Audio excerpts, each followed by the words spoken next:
Сәлем баршаңызға, бүгін сіздермен барлық тортын жасаймыз. 3 жұмыртқаны қантпен бірге араластырып аламыз оңайланша.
Қыздар, мына жастамызды осылай бір келкаға 4 кесеге бөліп аласыздар.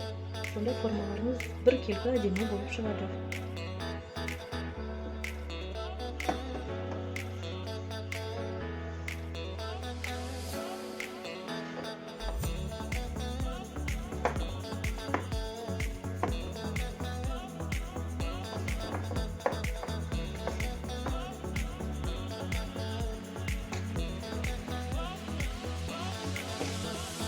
Қыздар, кремін жасаймыз. 200 грамм сахарный пудра саламыз. Мен мындай крем-чиз қолданамын. Осыдан 600 грамм творожный сыр саламыз. Творожный сырымыз бен сахарный пудрамызды бірге араластырып езіп алыңыз, қыздар. Қолмен езсеңіздер де болады, миксерлеп алсаңыздар да болады.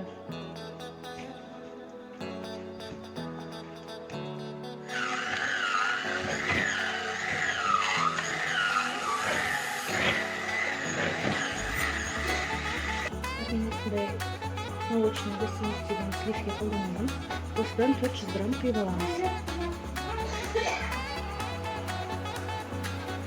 400 грамм құйып бірге араластырамыз.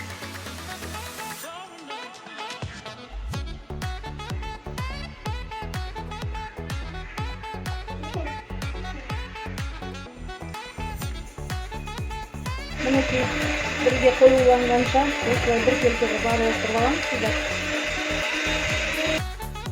Әдемі крем болып шықты, қыздар. Бұлай тексеріп көресіздер. Кремдеріңіз қалмаса, значит, дайын деген. Бізде қоржындарымыз дайын болды. Әдемі өте бір келкі. Енді кремін жасап слой-слоймен саламыз. Қыздар, қараңыздаршы, біздің тортымыз дайын. Өте тез әрі тез жасалады. Жасап көріңіздер. Сіздерге ұнайды деген ойдамын.